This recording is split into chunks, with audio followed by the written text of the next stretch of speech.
ইউরোপীয় দেশগুলোর অংশগ্রহণ ছাড়া ইউক্রেন যুদ্ধ অবসানে কোনো শান্তি আলোচনা টেকসই হতে পারে না বলে মন্তব্য করেছেন যুক্তরাজ্যের বাণিজ্য মন্ত্রী জনাথন রেনল্ডস।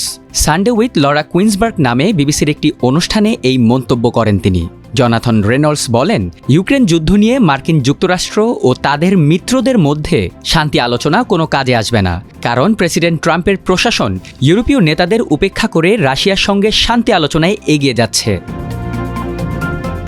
এই পরিস্থিতির মধ্যেই এক জরুরি সম্মেলন আহ্বান করেছেন ইউরোপীয় নেতারা, যেখানে ব্রিটিশ প্রধানমন্ত্রী কেয়ার স্টারমারও উপস্থিত থাকবেন।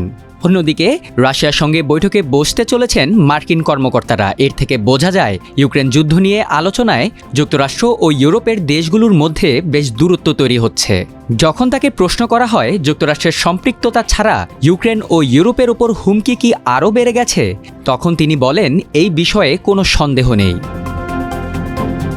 রেনল্ডস বিশ্বাস করেন, ইউক্রেন সংকটে যুক্তরাজ্য গঠনমূলক ভূমিকা রাখতে পারে এবং মার্কিন প্রশাসনকে বোঝানো সম্ভব যে শুধু যুক্তরাষ্ট্র রাশিয়া নয়, ইউক্রেন ইউরোপকেও আলোচনায় থাকতে হবে, নতুবা এটি দীর্ঘমেয়াদে কার্যকর হবে না। তিনি আরও বলেন, ট্রাম্প এমন একজন ব্যক্তি যিনি একাই জয়ী হতে চান, তবে জয় মানে রাশিয়ার আগ্রাসনকে পুরস্কৃত করা নয়।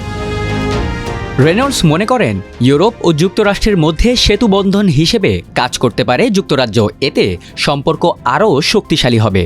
তিনি বলেন, যুক্তরাষ্ট্রের দাবি, সম্মিলিত প্রতিরক্ষার জন্য আমাদের আরও অর্থ ব্যয় করা প্রয়োজন। আমিও মনে করি ইউরোপ ও যুক্তরাজ্যের প্রতিরক্ষা ব্যয় বাড়ানো উচিত।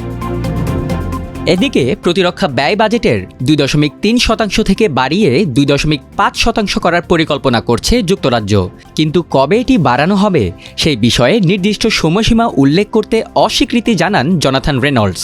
তিনি বলেন, এই সিদ্ধান্ত বিদ্যমান হুমকির মাত্রার উপর নির্ভর করবে। এই অনুষ্ঠানে উপস্থিত ছিলেন কনজারভেটিভ পার্টির পররাষ্ট্রনীতি ছায়ামন্ত্রী প্রীতি প্যাটেলও।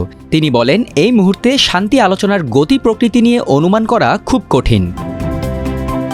এদিকে যুদ্ধ পরবর্তী সময়ে শান্তি রক্ষার জন্য যদি প্রয়োজন পড়ে, তবে ইউক্রেনে সেনা পাঠাতে প্রস্তুত আছেন বলে জানিয়েছেন যুক্তরাজ্যের প্রধানমন্ত্রী কিয়ার স্টারমার। এর মধ্য দিয়ে কিয়ার স্টারমার যুক্তরাষ্ট্রকে দেখাতে চাইছেন, ইউক্রেন যুদ্ধ অবসানে যে আলোচনা, তাতে ইউরোপের দেশগুলোর ভূমিকা থাকা উচিত।